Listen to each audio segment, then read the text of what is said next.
In this chapter, we're going to learn about stress in English. This content will help us improve our speaking skill and sound more like native speaker. First, we will find out more about levels of stress. Stress is the pronunciation of a word or syllable with more force than the surrounding syllables or words. A stressed word or syllable is produced by using more air from the lungs. It is often heard as being louder than the surrounding unstressed ones. Stressed syllables or stressed words are normally on a higher pitch and with longer duration. There are 4 main levels of stress, including primary stress, secondary stress, half stress, and unstress. For the sake of convenience, half stress can be merged with unstress, and both of them are usually referred to as unstress. The first one, the primary stress, has its syllable pronounced with the greatest prominence. The secondary stress, which are stressed but is a little bit weaker than the main stress in the same sound sequence. Half stress has no stress, but the vowel is pronounced with full dictionary value. The unstressed is the weakest form of a syllable, usually as a stra, a. So here is the example. In the word television, the primary stress belongs to the syllable te because of its strongest prominence.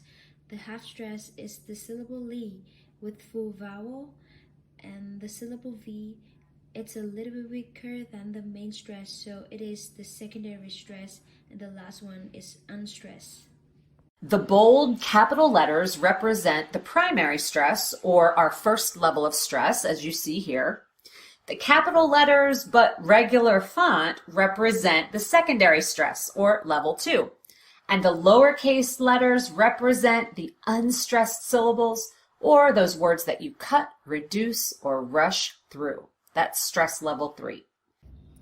In English, stressed and unstressed syllables can be distinguished by differences in length, pitch, loudness, or vowel quality. Primary stress has the longest vowel length, high pitch level, full vowel, and is loud. Secondary stress has the same loudness and vowel quality as the primary stress, but the vowel length is long, pitch level is low. The unstressed has the short vowel length, low pitch level, the vowel quality is reduced like I, and is softer. Now let's take a look at the difference between levels 1 and 2, or the primary and secondary stress first. You have to linger on both syllables, yes. But for the syllable right here, this syllable with the primary stress, you have to linger a little bit more. You have to make the vowel just a little bit longer, and that change in pitch has to be just a little more obvious. Feel the contrast as you linger on this syllable and rush through this weak or unstressed syllable. Then you'll get to the end and you'll spend a little time there, but not as much as you did here and a little more that you did here. The key is finding the contrast, making them different, making sure that they're not equal. Individual stress is very difficult to predict since there are so many exceptions. Stress development of individuals follow a general principle that the primary stress in a word tends to fall on the final syllable, the second last syllable, or the third last syllable on the word.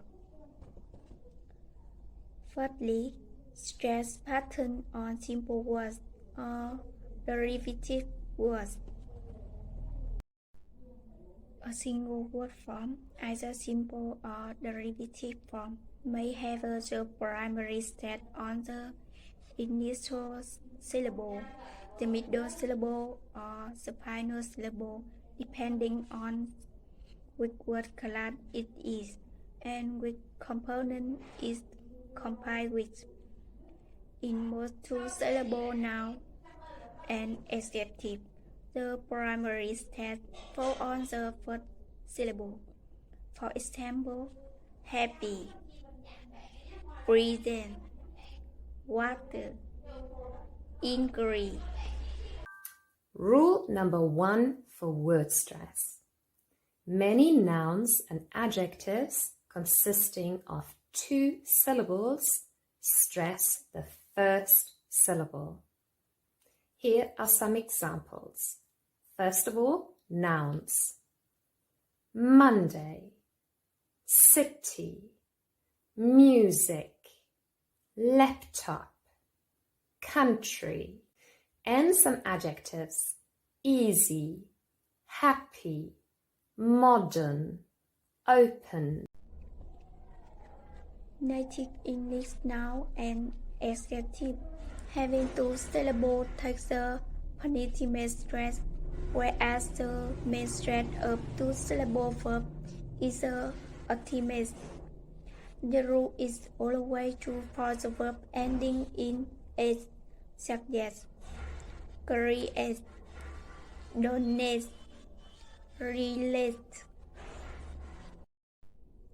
Word ending in action have the penultimate stress, such as economic, academic, decision,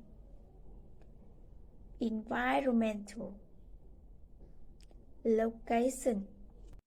Word ending in ct, v, es take the anti-penultimate stress, such as technology, practicality, photography. The rule is true for all polysyllabic verbs and adjectives ending in s, such as graduate, estimate, communicate, differentiate, fortunate. Many surfaces of Latin, Greek, and French take the primary step on themselves. Therefore, the words that have the following ending in typical take the ultimate stress. For example, entertain, volunteer, engineer, kitchenette, burnett, picturesque. Stress pattern on compound words. Main stress on the first part. Now, flat now. Armchair. Work to pond. Flight attendant. Now, class verb in. First writing. Chair making. Verb in flat now. Sitting room. Melting pond. Helping bird. First flat now. Go boat. Pickpocket. For compound adjectives, organism has primary stress on the first component.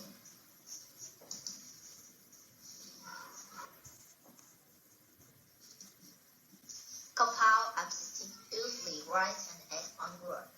Airtight, carefree, praiseworthy, non-flat import, time-consuming, paying. Now flat passes pair related.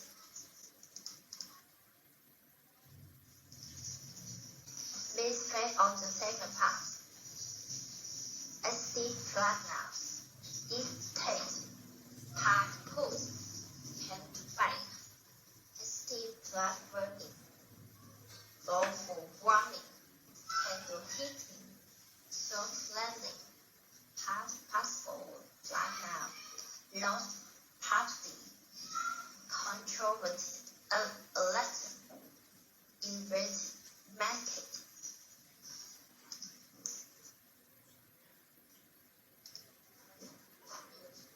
For compound adjective, primary stress fall on the second part in the following structures.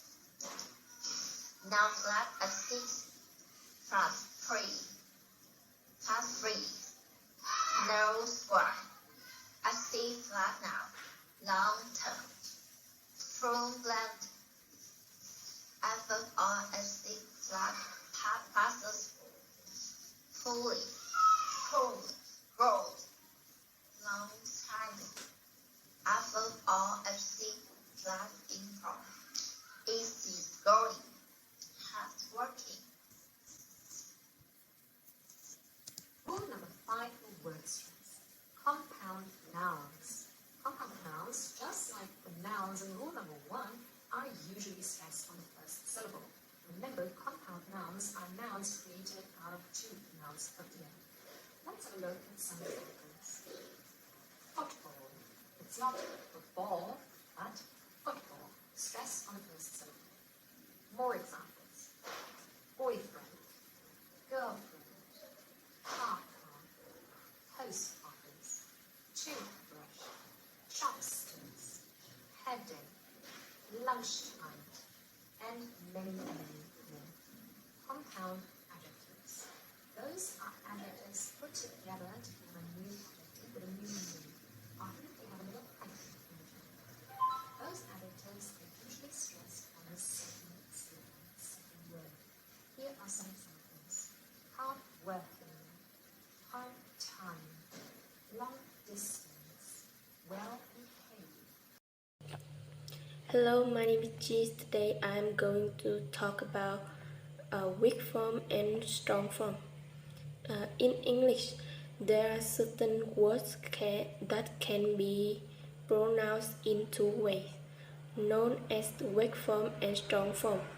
The strong form only happens when we pronounce the word only, alone, or when we emphasize them. Weak forms are very often pronounced with a jar and so are very weak and sometimes a bit difficult to hear properly. Sometimes weak forms are easy to spot because we use contraction in the spelling to show it. Example, I am friend is strong form and I'm friend is weak form. But usually there is no change of spelling, only the pronunciation is different. But strong form, example, but strong form is but and weak form is but. Second example, tell him to go. Strong form is him to and weak form is tell him to go. As you can see, the grammatical words him and to are unstressed and have a weak form when pronounced inside sentences. Another example, I would like some fish and chips. Here, strong form is I would like some fish and chips. This version sounds unnatural and, believe it or not, more difficult to understand for a native speaker. And weak form is a good like some fish and chips. And we can use weak forms sometimes. I'd like some fish and chips. So we can see that the auxiliary verb good has 2 weak forms, good and the. Students who are learning English usually use only strong form and they sound very unnatural. English speakers use weak form all the time. Every single sentence is full of them, and students find it difficult to understand because they are not used to them. And very often they don't even know they exist. Here the video for everyone to watch. Hi everybody, welcome back to another video. Today we want to have a look at weak forms. What are weak forms? Now, weak forms can be defined as words that are unstressed when we speak naturally. This is a very simple definition.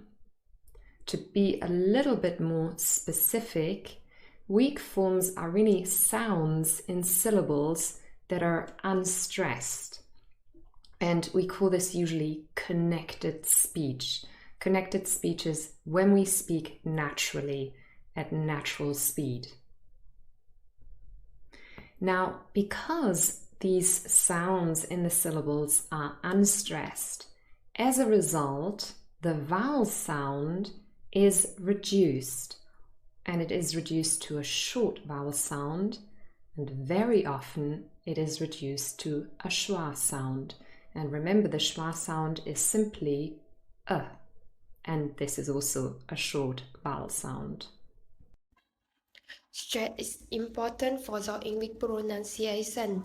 There are different types of stress in English, and stress is used in many different ways. What is stress?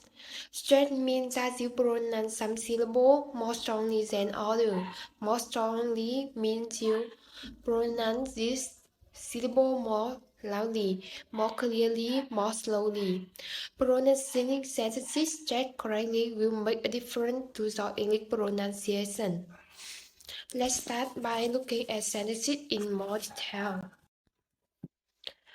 Most sentences have two basic types: words, content word, and structure. Words contain word, article, word of sentences. They are the important words that carry the meaning or sense. The real content. Structure words are not very important words. They are small, simple words that make the sentences correct grammatically. They give the sentence its correct form, its structure.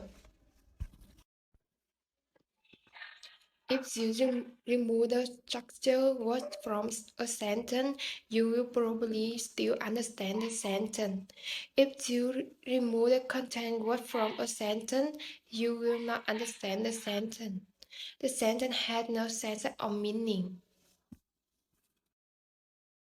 Is that really usually the words that are stressed in English are therefore nouns, main verbs, not auxiliaries, but main verbs, adjectives, adverbs, and also words that negate, so words that make something negative, because of course if the sentence is suddenly negative and it changes the meaning, you could go back again to the sentence about the girl who was in Australia but not in New Zealand, right? So that's really a very simple summary, okay? And therefore words that are usually not stressed are articles, prepositions, affirmative auxiliary verbs, etc. Okay, so this is just sort of a rough rule and list really of which words are stressed and which are not stressed. Okay, and the words that are not stressed in English, they usually also experience vowel reduction, and there's also a couple of other things that happen in connected speech. And if you want to find out more about vowel reduction and connected speech, then please have a look at my other videos. All right, now here is just a quick little summary for vowel reduction because we had an example sentence where that happened. So we'll go back to our second sentence here. There are onions, tomatoes, and pepperoni in the fridge, but no cheese. Now, end, the word end, I've transcribed it here for you. You've got and, but if I say it at natural speed in a sentence here, there are onion and tomatoes. There are onion, tomatoes, and pepperoni in the fridge. The end becomes un. This is a schwa, an sound, and that is what we call vowel reduction. Okay, the has become an a schwa. The schwa features quite a lot in vowel reduction. And if you wonder what these symbols are all about and the transcription, and you're like, oh, this looks all very complicated, have a look at my channel because I've got a lot of videos teaching you all of the symbols. So it'll become a lot clearer. And it's fun as well. You've got a secret language now. You can write little messages. All right, so that's vowel reduction, and that obviously happens a lot in unstressed words so that they can be reduced. You can say them a little bit faster.